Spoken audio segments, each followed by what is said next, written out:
आप सुन रहे हैं जगत गुरु तत्वदर्शी संत रामपाल जी महाराज द्वारा लिखित पुस्तक ज्ञान गंगा का पेज नंबर 227। हरे राम हरे कृष्ण राधे श्याम सीताराम ओम नमः शिवाय ओम नमो भगवते वासुदेवाय आदि नाम जाप करता हूँ। सोमवार का व्रत भी रखता हूँ, कावड़ भी लाता हूँ तथा धामों पर भी दान करने जाता हूँ। मंदिर में मूर्ति पूजा करने भी जाता हूँ। स्वर्ग प्राप्ति की इच्छा करता हूँ तथा परंपरागत पूजा के कारण एक महंत से उपदेश भी ले रखा है। उत्तर, कृपया आप पुनर्उपरोक्त गीता सार को पढ़ो। जब तक तत्व ज्ञान से पूर्ण परिचित आप नहीं होंगे तब तक यह शंका रूपी कांटा खटकता ही रहेगा। जैसे ऊपर उदाहरण है कि उल्टा लटका हुआ संसार रूपी वृक्ष है जिसकी मूल यानी जड़ तो पूर्ण परमात्मा परमेश्वर है। तीनों गुण रूपी यानी रजगुण ब्रह्मा, सतगुण विष्णु, तमगुण शिव शाखाएं हैं। आपने कोई आम का पौधा लगाया है, यदि पौधे की जड़ यानी मूल की सिंचाई यानी पूजा करोगे जिससे वृक्ष बनेगा, फिर उसकी शाखाओं को फल लगेंगे। शाखा तोड़ने को थोड़े ही कहा जाता है। यह देखें, सीधा बीजा हुआ भक्ति रूपी पौधा अर्थात शास्त्र विधि अनुसार साधना। इसी प्रकार पूजा तो पूर्ण परमात्मा अर्थात मूल की करनी है, फिर कर्मफल तीनों गुण यानी ब्रह्मा, विष्णु, शिव रूपी शाखाओं को लगेंगे। इसलिए कुछ भी नहीं छोड़ना है, केवल अपना भक्ति रूपी पौधा सीधा बीजना है अर्थात शास्त्र विधि अनुसार साधना प्रारंभ करनी है। वर्तमान में सर्व पवित्र भक्त समाज शास्त्र विधि त्याग कर मनमाना आचरण कर रहा है अर्थात भक्ति रूपी पौधा उल्टा लगा रखा है। यदि किसी ने ऐसे पौधा बीज रखा हो तो उसे मूर्ख ही कहा जाता है। उल्टा बीजा हुआ भक्ति रूपी पौधे का चित्र जिसे आप पुस्तक में देख सकते हैं। इसीलिए गीता अध्याय 7 श्लोक 12 से 18 तक में तीनों गुणों यानी रजगुण ब्रह्मा जी, सतगुण विष्णु जी, तमगुण शिव जी की पूजा तक ही सीमित बुद्धि रखने वाले जो इनके अतिरिक्त किसी को नहीं पूजते हैं, उनको राक्षस स्वभाव को धारण किए हुए मनुष्यों में नीच दुष्कर्म करने वाले मूर्ख कहा है तथा कहा है कि ये मुझे भी नहीं पूजते। फिर अपनी साधना को भी गीता ज्ञान दाता प्रभु यानी ब्रह्म अर्थात क्षर पुरुष ने अति घटिया यानी अनुत्तमाम अर्थात व्यर्थ कहा है। इसलिए गीता अध्याय 18 श्लोक 62, 64, 66 तथा अध्याय 15 श्लोक 1 से 4 में कहा है कि उस पूर्ण परमात्मा यानी उल्टे लटके वृक्ष की मूल की पूजा कर की शरण में जा। उसकी पूजा तत्वदर्शी संत के बताए मार्ग से कर। गीता अध्याय 4 श्लोक 34 में तत्वदर्शी संत की तरफ संकेत किया है। उसी पूर्ण परमात्मा की शास्त्र विधि अनुसार साधना करने से ही साधक परम शांति तथा सतलोक को प्राप्त होता है अर्थात पूर्ण मोक्ष को प्राप्त करता है। गीता ज्ञान दाता प्रभु यानी क्षर पुरुष काल कह रहा है कि मैं भी उसी की शरण हूँ अर्थात मेरा भी इष्ट देव वही पूर्ण परमात्मा है। मैं भी उसी की पूजा करता हूँ, अन्य को भी उसी की पूजा करनी चाहिए। आप गीता जी का नित्य पाठ भी करते हो तथा साधना गीता जी में वर्णित विधि के विरुद्ध करते हो। आप सुन रहे हैं जगत गुरु तत्वदर्शी संत रामपाल जी महाराज द्वारा लिखित पुस्तक ज्ञान गंगा का पेज नंबर 228। जिन मंत्रों का यानी हरे राम हरे कृष्ण राधे श्याम सीताराम ओम नमो शिवाय ओम नमो भगवते वासुदेवाय आदि मंत्रों का आप जाप करते हो तथा अन्य साधनाएं व्रत करना, कावड़ लाना, तीर्थों व धामों पर दान तथा पूजा के लिए जाना, गंगा स्नान तथा तीर्थों पर लगने वाली प्रभी में स्नान पवित्र गीता जी में वर्णित न होने के कारण शास्त्र विधि त्याग कर मनमाना आचरण यानी पूजा हुआ, जिसे पवित्र गीता जी अध्याय 16 श्लोक 23-24 में व्यर्थ कहा है। गद्दी तथा महंत परंपरा की जानकारी।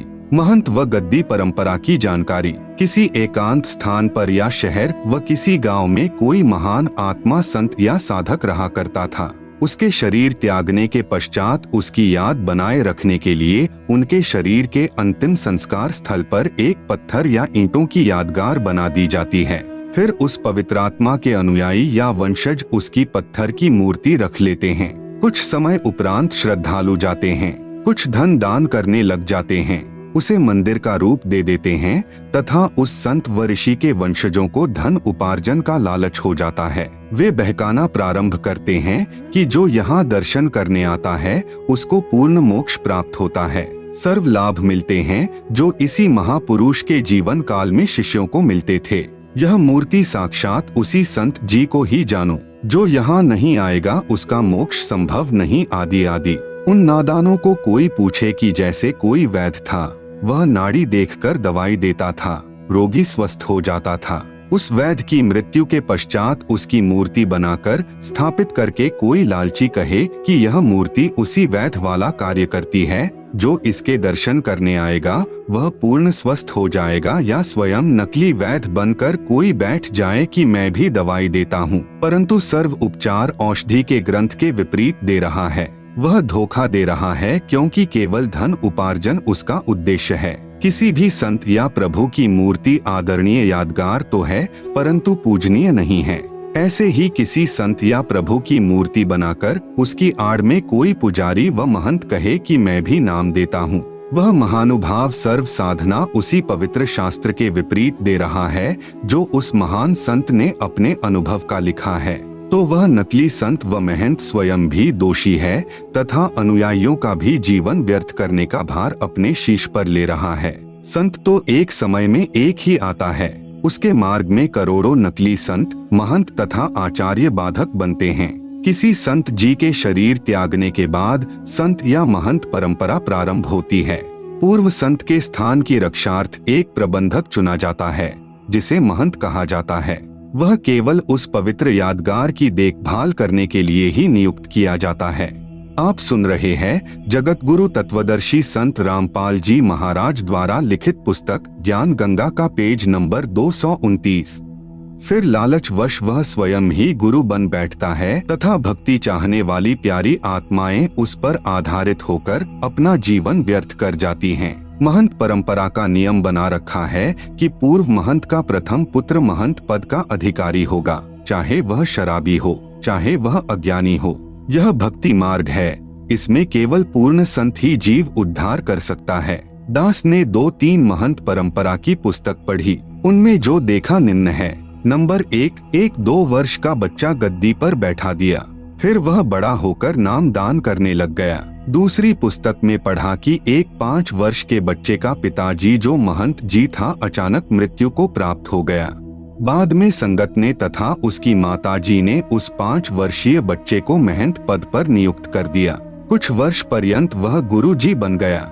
नंबर 2, एक महंत परंपरा के इतिहास को पढ़ा कि महंत को कोई संतान नहीं हुई, उसकी मृत्यु हो गई। भाई की मृत्यु पहले हो चुकी थी, कोई संतान नहीं थी। गद्दी की रखवाली के लिए एक सेवक को उस कुल में संतान होने तक अस्थाई महंत नियुक्त कर दिया। कुछ समय उपरांत महंत कुल में किसी के लड़का हुआ, अस्थाई महंत गद्दी लेकर भाग गया। किसी अन्य शहर में स्वयं ही गद्दी स्थापना करके महंत बन बैठा, वहां नई दुकान खोल ली तथा पूर्व स्थान पर एक 2.5 वर्ष का बच्चा महंत बना दिया। नंबर 3, एक महंत परंपरा का इतिहास देखा कि बड़ा बेटा घर त्याग गया, उससे छोटे को महंत पद पर नियुक्त कर दिया।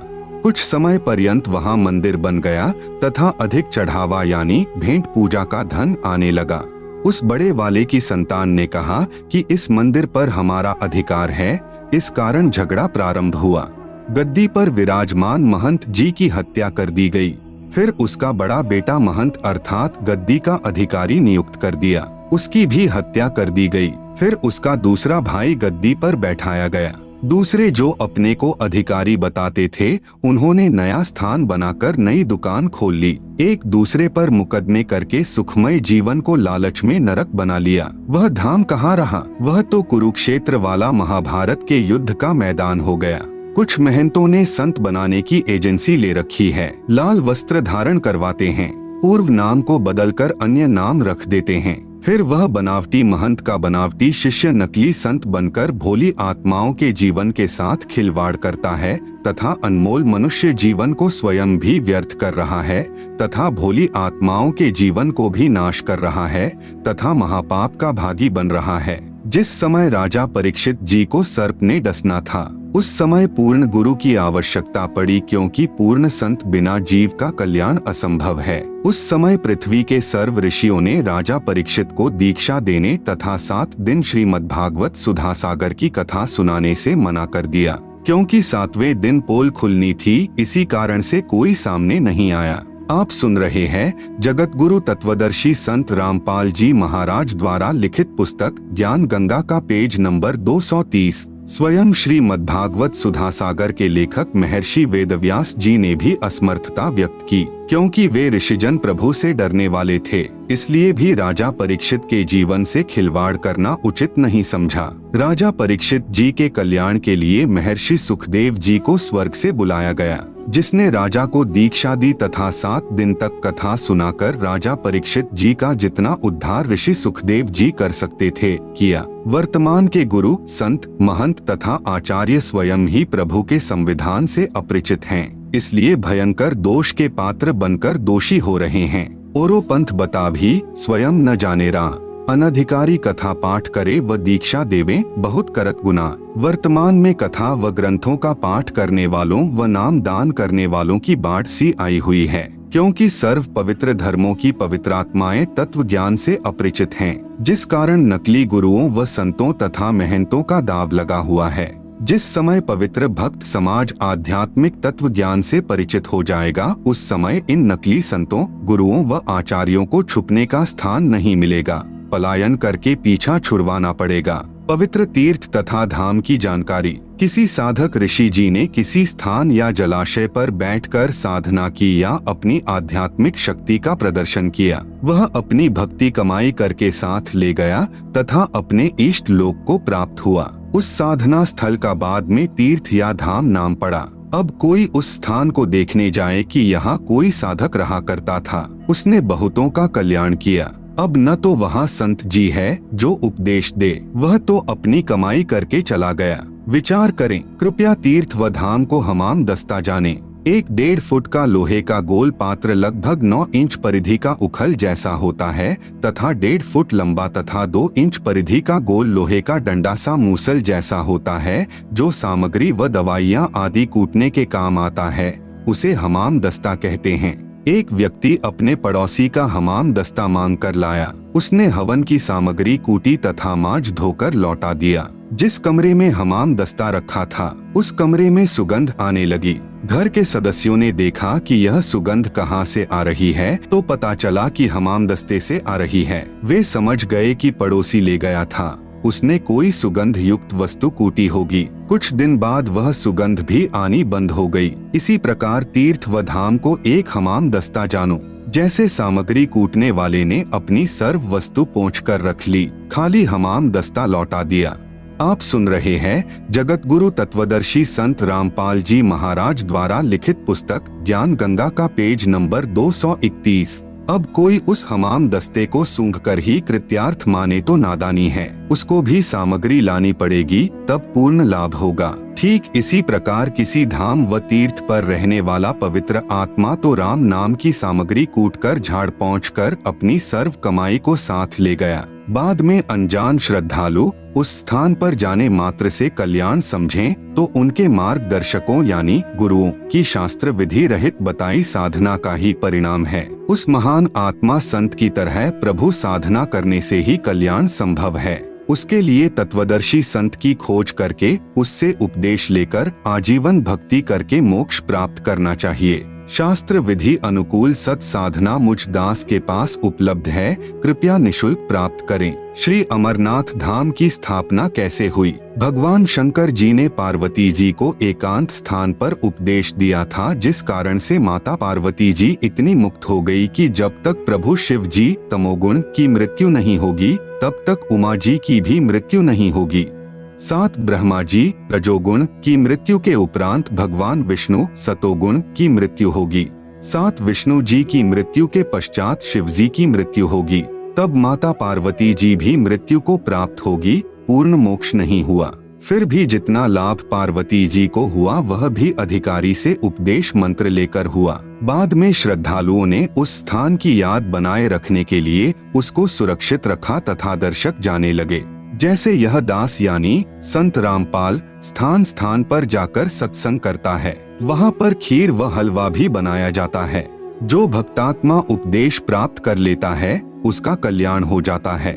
सत्संग समापन के उपरांत सर्व टेंट आदि उखाड़कर दूसरे स्थान पर सत्संग के लिए चले गए। पूर्व स्थान पर केवल मिट्टी या ईंटों की बनाई भट्ठी व चूल्हे शेष छोड़ दिए। फिर कोई उसी शहर के व्यक्ति से कहे कि आओ आपको वह स्थान दिखाकर लाता हूँ जहाँ संत रामपाल दास जी का सत्संग हुआ था, खीर बनाई थी। बाद में उन भट्ठियों को देखने जाने वाले को न तो खीर मिले, न ही सत्संग के अमृत वचन सुनने को मिले, न ही उपदेश प्राप्त हो सकता जिससे कल्याण हो सके। उसके लिए संत ही खोजना पड़ेगा। जहाँ सत्संग चल रहा हो वहाँ पर सर्व कार्य सिद्ध होंगे। ठीक इसी प्रकार तीर्थों व धामों पर जाना तो उस यादगार स्थान रूपी भट्ठी को देखना मात्र ही है। यह पवित्र गीता जी में वर्णित न होने से शास्त्र विरुद्ध हुई, जिससे कोई लाभ नहीं। प्रमाण पवित्र गीता अध्याय 16 मंत्र 23-24। तत्व ज्ञानहीन संतों व महंतों तथा आचार्यों द्वारा भ्रमित श्रद्धालु तीर्थों व धामों पर आत्म कल्याणार्थ जाते हैं। श्री अमरनाथ जी की यात्रा पर गए श्रद्धालु 3-4 बार बर्फानी तूफान में दबकर मृत्यु को प्राप्त हुए। प्रत्येक बार मरने वालों की संख्या हजारों होती थी।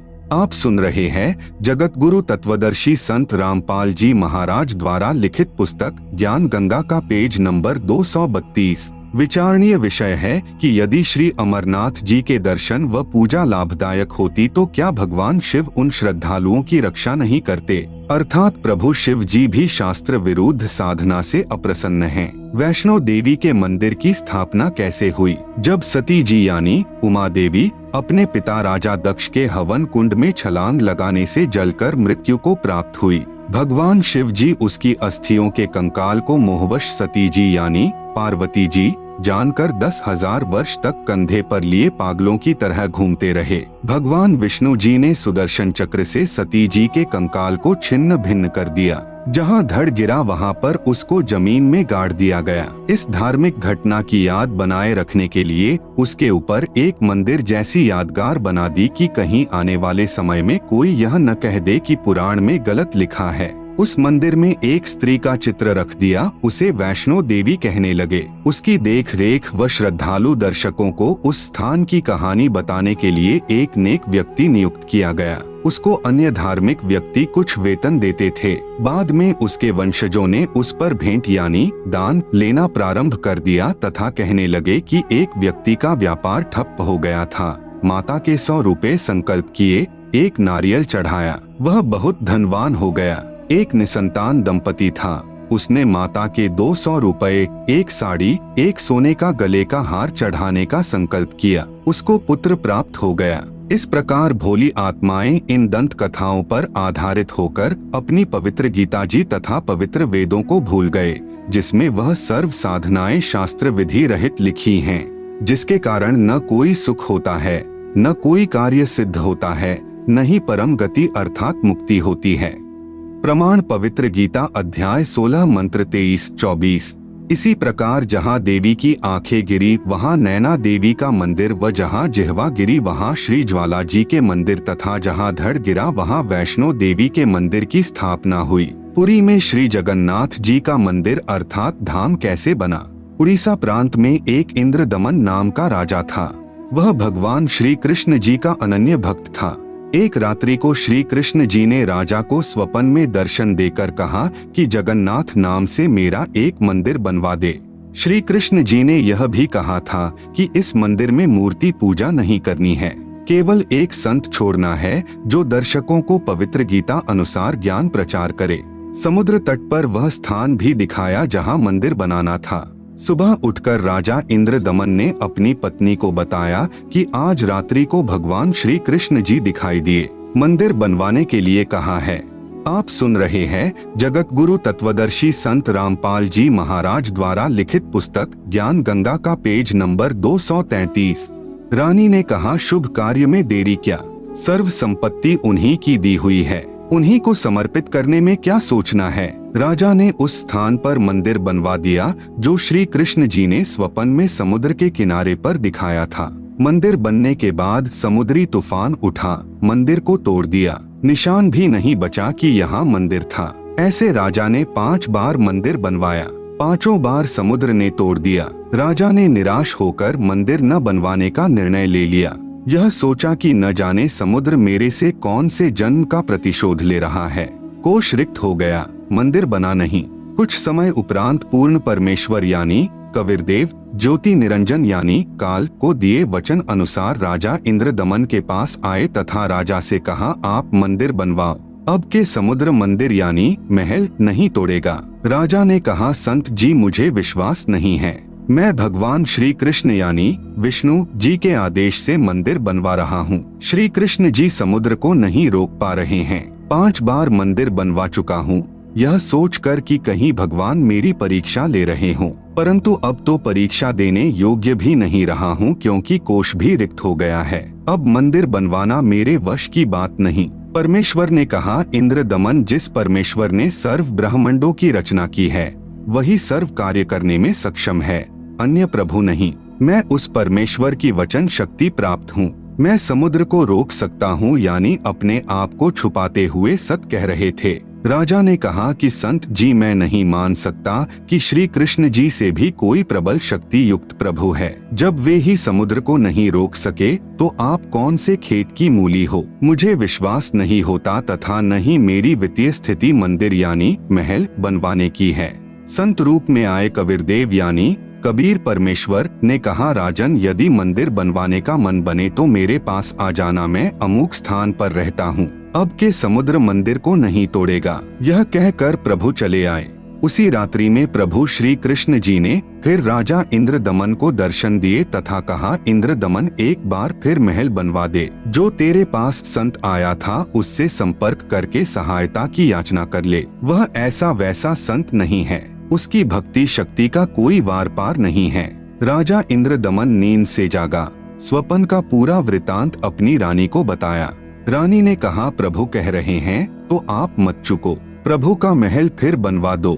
रानी की सद्भावना युक्त वाणी सुनकर राजा ने कहा, अब तो कोष भी खाली हो चुका है, यदि मंदिर नहीं बनवाऊंगा तो प्रभु अप्रसन्न हो जाएंगे। मैं तो धर्म संकट में फंस गया हूँ। रानी ने कहा, मेरे पास गहने रखे हैं, उनसे आसानी से मंदिर बन जाएगा। आप यह गहने लो तथा प्रभु के आदेश का पालन करो।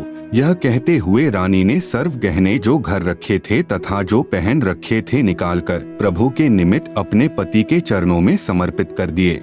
आप सुन रहे हैं जगत गुरु तत्वदर्शी संत रामपाल जी महाराज द्वारा लिखित पुस्तक ज्ञान गंगा का पेज नंबर 234। राजा इंद्रदमन उस स्थान पर गया जो परमेश्वर ने संत रूप में आकर बताया था। कबीर प्रभु अर्थात अपरिचित संत को खोजकर समुद्र को रोकने की प्रार्थना की।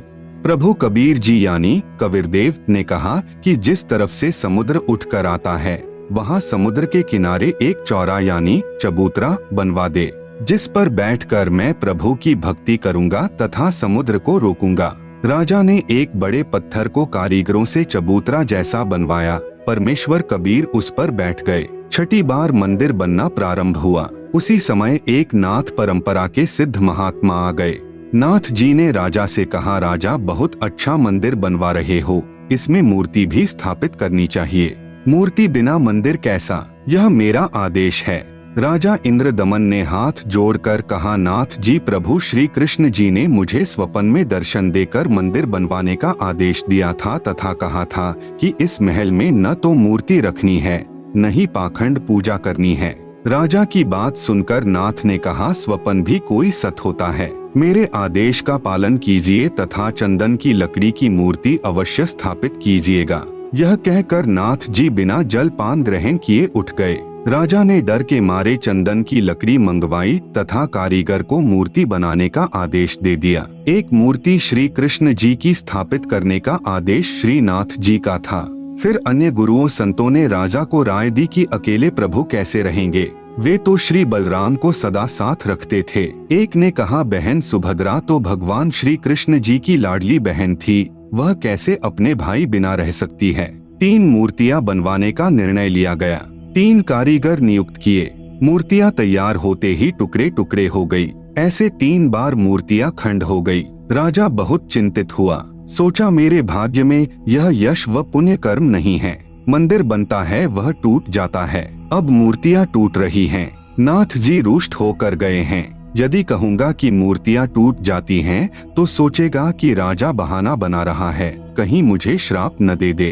चिंताग्रस्त राजा न तो आहार कर रहा है, न रात्रि भर निंद्रा आई। सुबह बेचैन अवस्था में राज दरबार में गया। उसी समय पूर्ण परमात्मा यानी कबीरदेव कबीर प्रभु एक 80 वर्षीय कारीगर का रूप बनाकर राज दरबार में उपस्थित हुआ।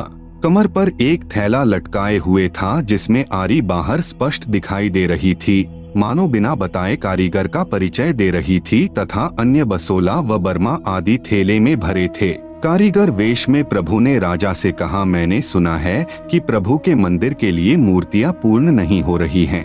मैं 80 वर्ष का वृद्ध हो चुका हूँ तथा 60 वर्ष का अनुभव है। चंदन की लकड़ी की मूर्ति प्रत्येक कारीगर नहीं बना सकता। यदि आपकी आज्ञा हो तो सेवक उपस्थित है। राजा ने कहा, कारीगर आप मेरे लिए भगवान ही कारीगर बनकर आए लगते हो। मैं बहुत चिंतित था, सोच ही रहा था कि कोई अनुभवी कारीगर मिले तो समस्या का समाधान बने। आप शीघ्र मूर्तियां बना दो। आप सुन रहे हैं जगत गुरु तत्वदर्शी संत रामपाल जी महाराज द्वारा लिखित पुस्तक ज्ञान गंगा का पेज नंबर 235। वृद्ध कारीगर रूप में आए कबीरदेव यानी कबीर प्रभु ने कहा, राजन मुझे एक कमरा दे दो जिसमें बैठकर प्रभु की मूर्ति तैयार करूंगा। मैं अंदर से दरवाजा बंद करके स्वच्छता से मूर्ति बनाऊंगा। ये मूर्तियां जब तैयार हो जाएंगी तब दरवाजा खुलेगा। यदि बीच में किसी ने खोल दिया तो जितनी मूर्तियां बनेगी उतनी ही रह जाएंगी। राजा ने कहा, जैसा आप उचित समझो वैसा करो। 12 दिन मूर्तियां बनाते हो गए तो नाथ जी आ गए। नाथ जी ने राजा से पूछा, इंद्रदमन मूर्तियां बनाई क्या? राजा ने करबद्ध होकर कहा कि आपकी आज्ञा का पूर्ण पालन किया गया है महात्मा जी, परंतु मेरा दुर्भाग्य है कि मूर्तियां बन नहीं पा रही हैं। आधी बनते ही टुकड़े टुकड़े हो जाती हैं। नौकरों से मूर्तियों के टुकड़े मंगवाकर नाथ जी को विश्वास दिलाने के लिए दिखाएं। नाथ जी ने कहा कि मूर्ति अवश्य बनवानी है, अब बनवाओ, मैं देखता हूँ कैसे मूर्ति टूटती है। राजा ने कहा, नाथ जी प्रयत्न किया जा रहा है। प्रभु का भेजा एक अनुभवी 80 वर्षीय कारीगर बंद कमरे में मूर्ति बना रहा है। उसने कहा है कि मूर्तियां बन जाने पर मैं अपने आप द्वार खोल दूंगा। यदि किसी ने बीच में द्वार खोल दिया तो जितनी मूर्तियां बनी होंगी उतनी ही रह जाएंगी। आज उसे मूर्ति बनाते 12 दिन हो गए, न तो बाहर निकला है न ही जलपान तथा आहार ही किया है। नाथ जी ने कहा कि मूर्तियां देखनी चाहिए, कैसी बना रहा है, बनने के बाद क्या देखना है, ठीक नहीं बनी होंगी तो ठीक बनाएंगे। यह कहकर नाथ जी राजा इंद्रदमन को साथ लेकर उस कमरे के सामने गए जहां मूर्ति बनाई जा रही थी तथा आवाज लगाई, कारीगर द्वार खोलो। कई बार कहा परंतु द्वार नहीं खुला तथा जो खटखट की आवाज आ रही थी वह भी बंद हो गई। नाथ जी ने कहा कि 80 वर्षीय वृद्ध बता रहे हो, 12 दिन खाना पीना भी नहीं किया है, अब आवाज भी बंद है, कहीं मर न गया हो। धक्का मारकर दरवाजा तोड़ दिया, देखा तो 3 मूर्तियां रखी थी।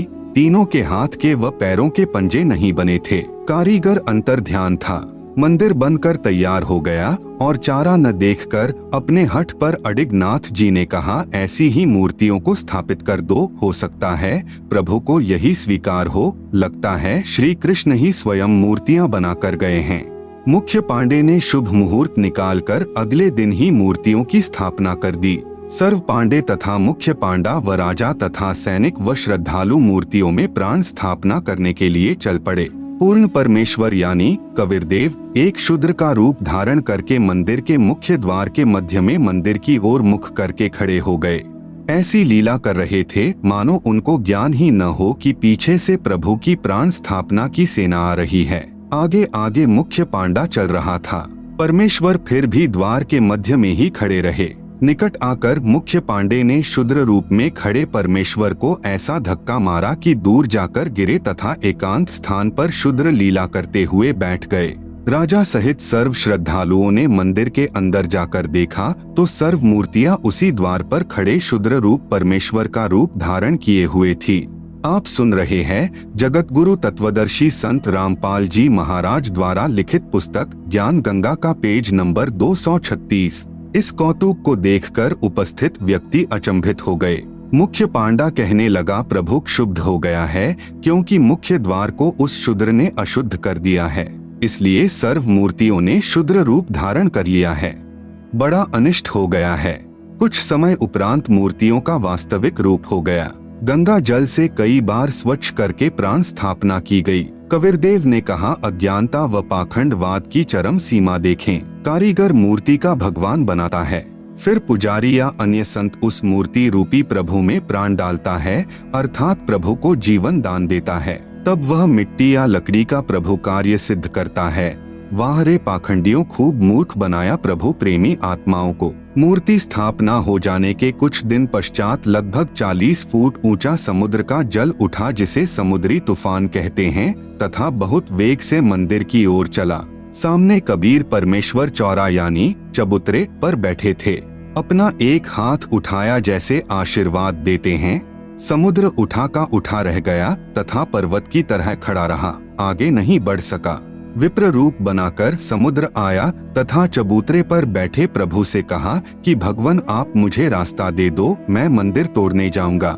आप सुन रहे हैं जगत गुरु तत्वदर्शी संत रामपाल जी महाराज द्वारा लिखित पुस्तक ज्ञान गंगा का पेज नंबर 237।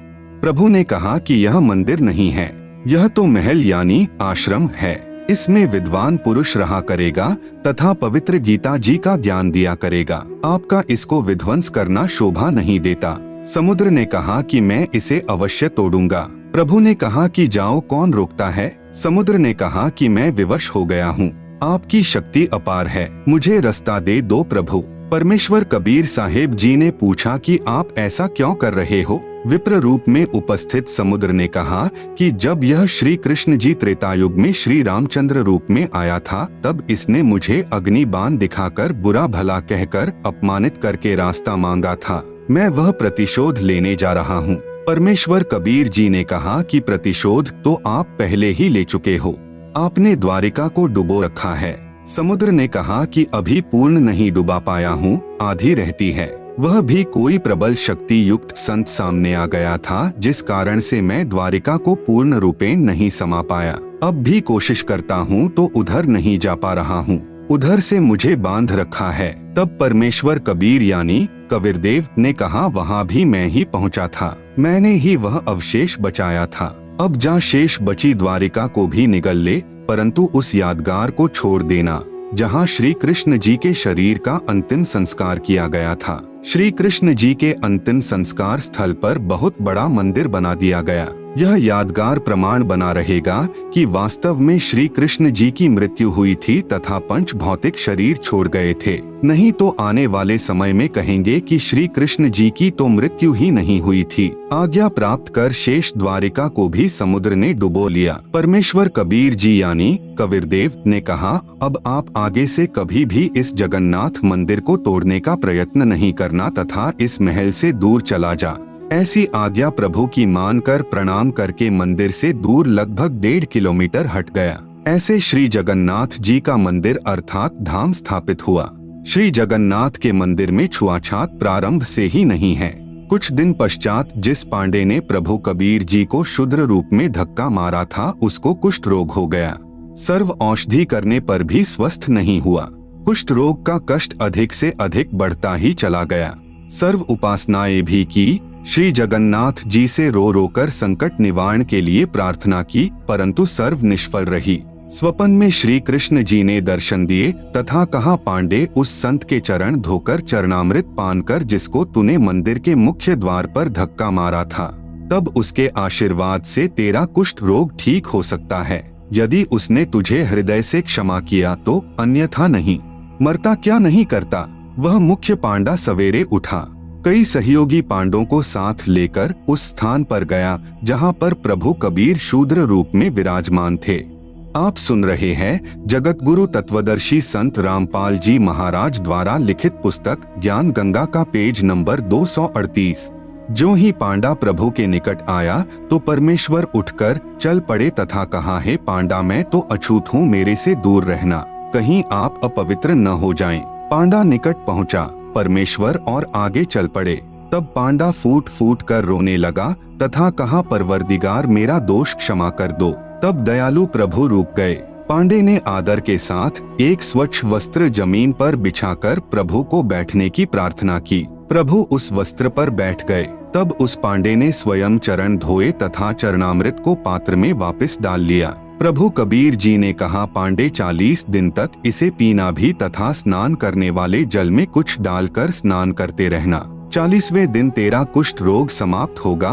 तथा कहा कि भविष्य में भी इस जगन्नाथ जी के मंदिर में किसी ने छुआछात किया तो उसको भी दंड मिलेगा। सर्व उपस्थित व्यक्तियों ने वचन किए कि आज के बाद इस पवित्र स्थान पर कोई छुआछात नहीं की जाएगी। विचार करें, हिंदुस्तान का एक ही मंदिर ऐसा है जिसमें प्रारंभ से ही छुआछात नहीं रही है। मुझ दास को भी उस स्थान को देखने का अवसर प्राप्त हुआ। कई सेवकों के साथ उस स्थल को देखने के लिए गया था कि कुछ प्रमाण प्राप्त करूं। वहां पर सर्व प्रमाण आज भी साक्षी मिले। जिस पत्थर यानी चौरा पर बैठकर कबीर परमेश्वर जी ने मंदिर को बचाने के लिए समुद्र को रोका था, वह आज भी विद्यमान है। उसके ऊपर एक यादगार रूप में गुंबज बना रखा है। वहां पर बहुत पुरातन महंत यानी रखवाला परंपरा से एक आश्रम भी विद्यमान है। वहां पर लगभग 70 वर्षीय वृद्ध महंत जी से उपरोक्त मंदिर की समुद्र से रक्षा की जानकारी चाहिए तो उसने भी यही बताया तथा कहा कि मेरे पूर्वज कई पीढ़ी से यहाँ पर महंत यानी रखवाले रहे हैं। यहाँ पर ही श्री धर्मदास साहेब व उनकी पत्नी भक्तमती आमनी देवी ने शरीर त्यागा था। दोनों की समाधियां भी साथ साथ बनी दिखाई। फिर हम श्री जगन्नाथ जी के मंदिर में गए। वहाँ पर मूर्ति पूजा आज भी नहीं है, परंतु प्रदर्शनी अवश्य लगा रखी है। जो 3 मूर्तियां भगवान श्री कृष्ण जी तथा श्री बलराम जी व बहन सुभद्रा जी की मंदिर के अंदर स्थापित हैं, उनके दोनों हाथों के पंजे नहीं हैं, दोनों हाथ टूंडे हैं। उन मूर्तियों की भी पूजा नहीं होती, केवल दर्शनार्थ रखी हैं। वहाँ पर एक गाइड पांडे से पूछा कि सुना है कि यह मंदिर 5 बार समुद्र ने तोड़ा था, पुनर्बनवाया था। समुद्र ने क्यों तोड़ा? फिर किसने समुद्र को रोका? पांडे ने कहा, इतना तो मुझे पता नहीं। यह सर्व कृपा जगन्नाथ जी की थी, उन्होंने ही समुद्र को रोका था। सुना तो है कि समुद्र ने 3 बार मंदिर को तोड़ा था। मैंने फिर प्रश्न किया कि प्रथम बार ही क्यों न समुद्र रोका प्रभु ने? पांडे ने उत्तर दिया कि लीला है जगन्नाथ की। मैंने फिर पूछा कि इस मंदिर में छुआछात है या नहीं? उसने कहा, जब से मंदिर बना है यहाँ कोई छुआछात नहीं है। आप सुन रहे हैं जगत गुरु तत्वदर्शी संत रामपाल जी महाराज द्वारा लिखित पुस्तक ज्ञान गंगा का पेज नंबर 239। मंदिर में शूद्र तथा पांडा एक थाली या पत्तल में खाना खा सकते हैं, कोई मना नहीं करता। मैंने प्रश्न किया, पांडे जी अन्य हिंदू मंदिरों में तो पहले बहुत छुआछात थी, इसमें क्यों नहीं? प्रभु तो वही है। पांडे का उत्तर था, लीला है जगन्नाथ की।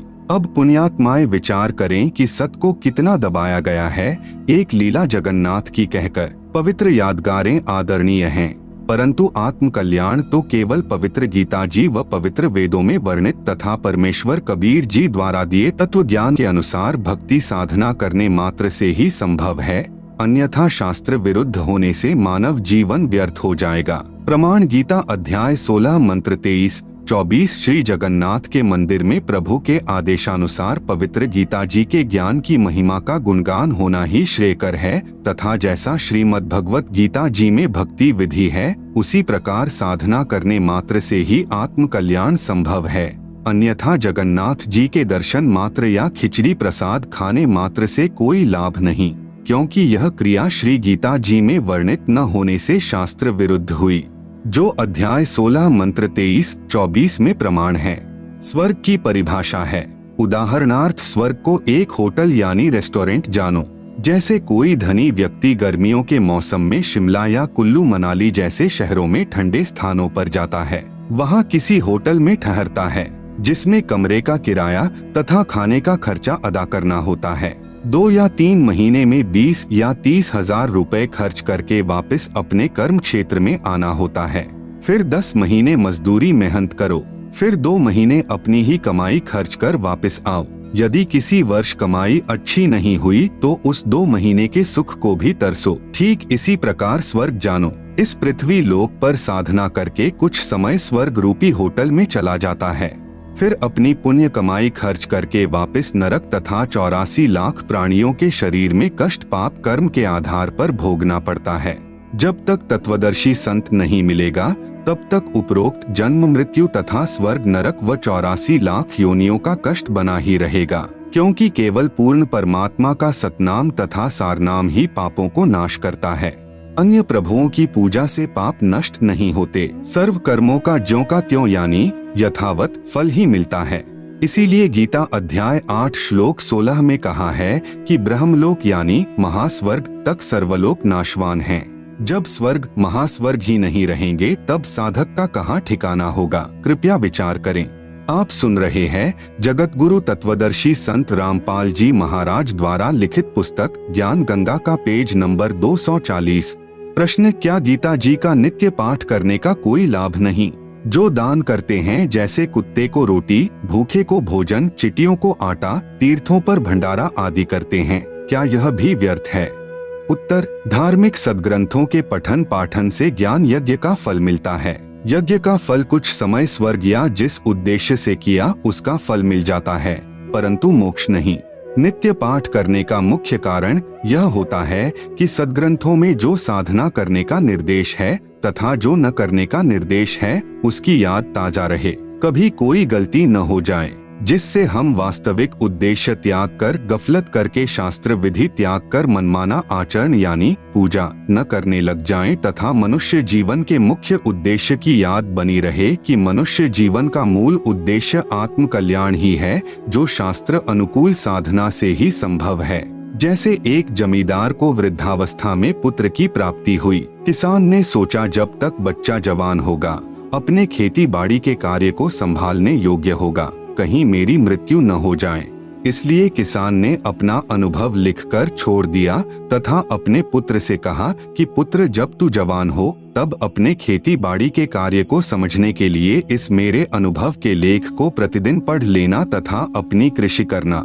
पिताजी की मृत्यु के उपरांत किसान का पुत्र प्रतिदिन पिताजी के द्वारा लिखे अनुभव के लेख को पढ़ता, परंतु जैसा उसमें लिखा है वैसा कर नहीं रहा है। वह किसान का पुत्र क्या धनी हो सकता है? कभी नहीं। वैसे ही करना चाहिए जो पिताजी ने अपना अनुभव लेख में लिखा है। ठीक इसी प्रकार पवित्र गीता जी के पाठ को तो श्रद्धालु नित्य कर रहे हैं, परंतु साधना सदग्रंथ के विपरीत कर रहे हैं। इसलिए गीता अध्याय 16 श्लोक 23-24 के अनुसार व्यर्थ साधना है। जैसे तीनों गुणों यानी रजगुण ब्रह्मा जी, सतगुण विष्णु जी, तमगुण शिव जी की पूजा गीता अध्याय 7 श्लोक 12 से 15 तथा 20 से 23 में मना है, तथा श्राद्ध निकालना अर्थात पितर पूजा, पिंड भरवाना, फूल यानी अस्थियां उठाकर गंगा में क्रिया करवाना, 13वीं 17वीं महीना 6 माही वर्षी आदि करना गीता अध्याय 9 श्लोक 25 में मना है। व्रत रखना गीता अध्याय 6 श्लोक 16 में मना है। लिखा है कि हे अर्जुन, योग यानी भक्ति न तो बिल्कुल न खाने वाले यानी व्रत रखने वाले का सिद्ध होता है, अर्थात व्रत रखना मना है। भूखों को भोजन देना, कुत्तों आदि जीव जंतुओं व पशुओं को आहार कराना आदि बुरा नहीं है, परंतु पूर्ण संत के माध्यम से उनकी आज्ञा अनुसार दान तथा यज्ञ आदि करना ही पूर्ण लाभदायक है। जैसे एक कुत्ता कार के अंदर मालिक वाली सीट पर बैठकर यात्रा करता है, कुत्ते का ड्राइवर मनुष्य होता है, उस पशु को आम मनुष्य से भी अधिक सुविधाएं प्राप्त होती हैं। अलग से कमरा, पंखा तथा कूलर लगा होता है आदि आदि। आप सुन रहे हैं जगत गुरु तत्वदर्शी संत रामपाल जी महाराज द्वारा लिखित पुस्तक ज्ञान गंगा का पेज नंबर 241। जब वह नादान प्राणी मनुष्य शरीर में था, दान भी किया, परंतु मनमाना आचरण यानी पूजा के माध्यम से किया, जो शास्त्र विधि के विपरीत होने के कारण लाभदायक नहीं हुआ। प्रभु का विधान है कि जैसा भी कर्म प्राणी करेगा उसका फल अवश्य मिलेगा। यह विधान तब तक लागू है जब तक तत्वदर्शी संत पूर्ण परमात्मा का मार्गदर्शक नहीं मिलता। जैसा कर्म प्राणी करता है वैसा ही फल प्राप्त होता है। इस विधान के अनुसार वह तीर्थों तथा धामों पर या अन्य स्थानों पर भंडारे द्वारा तथा कुत्ते आदि को रोटी डालने के कर्म के आधार पर कुत्ते की योनि में चला गया।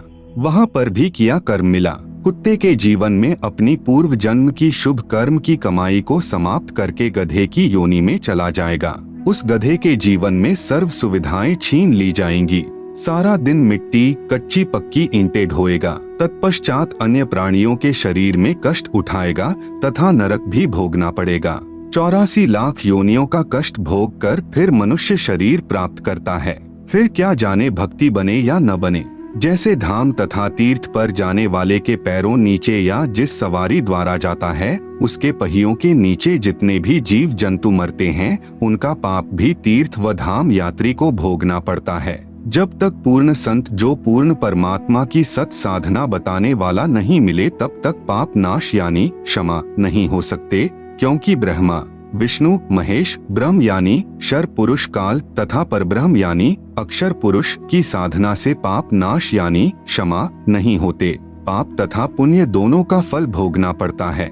यदि वह प्राणी गीता ज्ञान अनुसार पूर्ण संत की शरण प्राप्त करके पूर्ण परमात्मा की साधना करता तो या तो सतलोक चला जाता या दोबारा मनुष्य शरीर प्राप्त करता।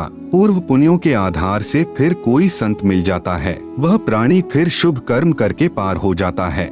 इसलिए उपरोक्त मनमाना आचरण लाभदायक नहीं है। प्रश्न: गीता अध्याय 3 श्लोक 35 तथा अध्याय 18 श्लोक 47 में कहा है कि अच्छी प्रकार आचरण में लाए हुए दूसरे के धर्म से गुण रहित भी अपना धर्म अति उत्तम है। अपने धर्म में मरना भी कल्याणकारक है। दूसरे का धर्म भय को देने वाला है। इससे सिद्ध होता है कि जो भी जैसी पूजा करता है उसे त्यागना नहीं चाहिए। अपने धर्म में मरना भी कल्याणकारक है। उत्तर: यदि गीता अध्याय 3 श्लोक 35 तथा अध्याय 18 श्लोक 47 का अर्थ यही है कि जो जैसी पूजा करता है करता रहे, उसे मत त्यागो, तो पवित्र श्रीमद् भगवद गीता जी के ज्ञान की क्या आवश्यकता थी।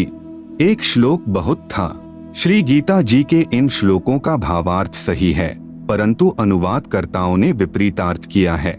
आप सुन रहे हैं जगत गुरु तत्वदर्शी संत रामपाल जी महाराज द्वारा लिखित पुस्तक ज्ञान गंगा का पेज नंबर 242। कृपया निम्न पढ़े उपरोक्त दोनों श्लोकों का वास्तविक अर्थ। अध्याय 3 का श्लोक 35। श्रेयान स्वधर्मः विगुणः परधर्मात् स्वनुष्ठितात् स्वधर्मे निधनम श्रेयः परधर्मः भयावह।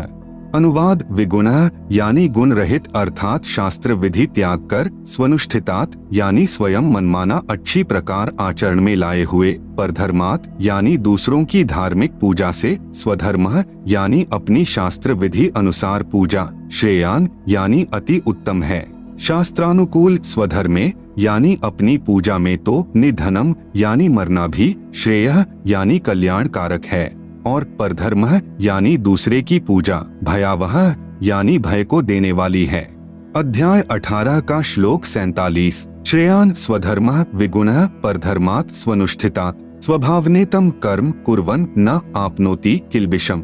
अनुवाद: विगुणः यानी गुण रहित, स्वनुष्ठितात् यानी स्वयं मनमाना अर्थात शास्त्र विधि रहित अच्छी प्रकार आचरण किए हुए, परधर्मात् यानी दूसरे के धर्म अर्थात धार्मिक पूजा से, स्वधर्मः यानी अपना धर्म अर्थात शास्त्र विधि अनुसार धार्मिक पूजा, श्रेयान यानी श्रेष्ठ है, स्वभावनीतम यानी स्वयं ही अपने स्वभाव अनुसार बनाए मनमाने आचरण से, कर्म यानी भक्ति कर्म, न यानी मत, कुर्वन यानी करो, किल्बिषम यानी जिससे पाप को, आपनोति यानी प्राप्त होता है। विशेष इसी का प्रमाण गीता अध्याय 17 के श्लोक 1 से 6 में स्पष्ट है। उपरोक्त श्लोकों में स्पष्ट है कि अपनी शास्त्र विधि अनुसार साधना श्रेष्ठ है, चाहे दूसरों की चमक धमक वाली साधना कितनी ही सुनियोजित लगे, वह हानिकारक होती है। जैसे माता का जागरण करने वाले बहुत सुरीली आवाज में गाना गाकर माता की स्तुति मन घड़ंत कविताओं द्वारा पूरे साज बाज के साथ करते हैं, उस स्वनुष्ठितात यानी स्वयं निर्मित शास्त्र विधि रहित साधना पर आकर्षित होकर अपनी शास्त्र अनुकूल साधना नहीं त्यागनी चाहिए। जैसे कोई साधक सत साधना पर लगता है तो वह पूर्व की शास्त्र विरुद्ध पूजाओं को त्याग देता है, जैसे पितर पूजा, मंदिर आदि में जाना आदि। तब अन्य शास्त्र विधि विरुद्ध साधना करने वाले कहते हैं कि आपने सर्व पूर्व पूजाएं त्याग दी हैं, आपसे सर्व देव रुष्ट हो जाएंगे। एक व्यक्ति ने ऐसा ही किया था, उसका इकलौता पुत्र मर गया। इस तरह यह दूसरों की शास्त्र विरुद्ध साधना भय पैदा करती हैं। परंतु अपनी शास्त्र अनुकूल साधना को अंतिम श्वास तक करते रहना ही कल्याणकारक है।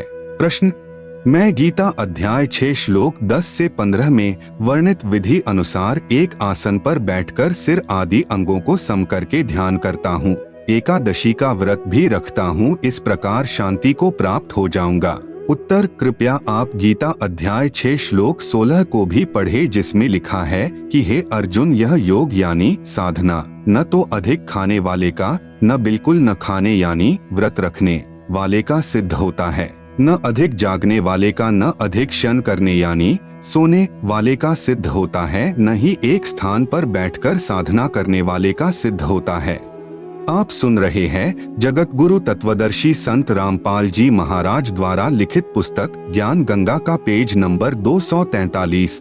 गीता अध्याय 6 श्लोक 10 से 15 तक वर्णित विधि का खंडन गीता अध्याय 3 का श्लोक 5 से 9 में किया है कि जो मूर्ख व्यक्ति समस्त कर्म इंद्रियों को हठपूर्वक रोककर अर्थात एक स्थान पर बैठकर चिंतन करता है, वह पाखंडी कहलाता है। इसलिए कर्मयोगी यानी कार्य करते करते साधना करने वाला साधक ही श्रेष्ठ है। वास्तविक भक्ति विधि के लिए गीता ज्ञान दाता प्रभु यानी ब्रह्म किसी तत्वदर्शी की खोज करने को कहता है। गीता अध्याय 4 श्लोक 34। इससे सिद्ध है गीता ज्ञान दाता यानी ब्रह्म द्वारा बताई गई भक्ति विधि पूर्ण नहीं है। इसलिए गीता अध्याय 6 श्लोक 10 से 15 तक ब्रह्म यानी शर पुरुष काल द्वारा अपनी साधना का वर्णन है तथा अपनी साधना से होने वाली शांति को अति घटिया यानी अनुत्तमाम गीता अध्याय 7 श्लोक 18 में कहा है। उपरोक्त अध्याय 6 श्लोक 10 से 15 में कहा है कि मन और इंद्रियों को वश में रखने वाला साधक एक विशेष आसन तैयार करे, जो न अधिक ऊंचा हो न अधिक नीचा। उस आसन पर बैठकर चित्त तथा इंद्रियों को वश में रखकर मन को एकाग्र करके अभ्यास करे। सीधा बैठकर ब्रह्मचर्य का पालन करता हुआ मन को रोककर प्रयाण होवे। इस प्रकार साधना में लगा साधक मुझ में रहने वाली निर्वाण परमाम यानी अति बेजान अर्थात बिल्कुल मरी हुई यानी नाम मात्र शांति को प्राप्त होता है। इसीलिए गीता अध्याय 7 श्लोक 18 में अपनी साधना से होने वाली गति यानी लाभ को अति घटिया यानी अनुत्तमाम कहा है। इसी गीता अध्याय 18 श्लोक 62 तथा अध्याय 15 श्लोक 4 में कहा है कि हे अर्जुन, तू परम शांति तथा सतलोक को प्राप्त होगा, फिर पुनर्जन्म नहीं होता, पूर्ण मोक्ष प्राप्त हो जाता है। मैं यानी गीता ज्ञान दाता प्रभु भी उसी आदि नारायण पुरुष परमेश्वर की शरण हूँ, इसलिए दृढ़ निश्चय करके उसी की साधना व पूजा करनी चाहिए। अपनी साधना के अटकल युक्त ज्ञान के आधार पर बताए मार्ग को अध्याय 6 श्लोक 47 में भी स्वयं युक्ततमः मतः अर्थात अज्ञान अंधकार वाले विचार कहा है। अन्य अनुवादकर्ताओं ने में युक्ततमः मत का अर्थ परम श्रेष्ठ मान्य है किया है, जबकि करना था कि यह मेरा अटकल लगाया अज्ञान अंधकार के आधार पर दिया मत है, क्योंकि यथार्थ ज्ञान के विषय में किसी तत्वदर्शी संत से जानने को कहा है। गीता अध्याय 4 श्लोक 34 में वास्तविक अनुवाद गीता अध्याय 6 श्लोक 47 का। अध्याय 6 का श्लोक 47 योगिनाम अपि सर्वेषाम मद्गतेन अंतरात्मना श्रद्धावान भजते यह माम सह में युक्ततमः मतः। अनुवाद मेरे द्वारा दिए भक्ति विचार जो अटकल लगाया हुआ उपरोक्त श्लोक 10 से 15 में वर्णित पूजा विधि जो मैंने अनुमान सा बताया है, पूर्ण ज्ञान नहीं है, क्योंकि सर्वेशाम यानी सर्व, योगिनाम यानी साधकों में, यह यानी जो, श्रद्धावान यानी पूर्ण आस्था से, अंतरात्मना यानी सच्ची लगन से, मदगतेन यानी मेरे द्वारा दिए भक्ति मत के अनुसार, माम यानी मुझे, भजते यानी भजता है, सह यानी वह, अपि यानी भी, युक्ततमः यानी अज्ञा अंधकार से जन्म मरण स्वर्ग नरक वाली साधना में ही लीन है। यह मैं यानी मेरा, मतः यानी विचार है। आप सुन रहे हैं जगत गुरु तत्वदर्शी संत रामपाल जी महाराज द्वारा लिखित पुस्तक ज्ञान गंगा का पेज नंबर 244। इसी का प्रमाण पवित्र गीता अध्याय 7 श्लोक 18 में तथा गीता अध्याय 5 श्लोक 29 तथा गीता अध्याय 6 श्लोक 15 में स्पष्ट है। इसीलिए गीता अध्याय 18 श्लोक 62 में कहा है कि हे भारत, तू सर्व भाव से उस परमात्मा की शरण में जा उसकी कृपा से ही तू परम शांति को तथा सनातन परम धाम अर्थात सतलोक को प्राप्त होगा।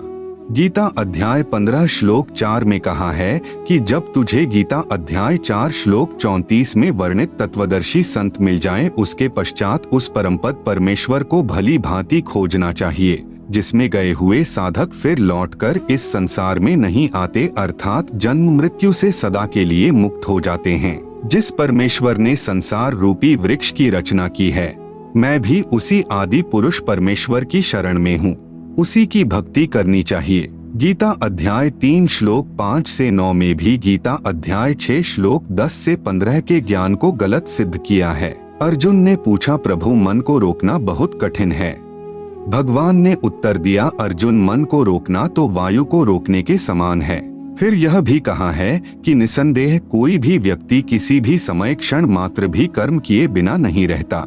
जो महामूर्ख मनुष्य समस्त कर्म इंद्रियों को हठपूर्वक ऊपर से रोककर मन से कुछ न कुछ सोचता रहता है। इसलिए एक स्थान पर हठ योग करके न बैठकर सांसारिक कार्य करते करते यानी कर्मयोग साधना करना ही श्रेष्ठ है।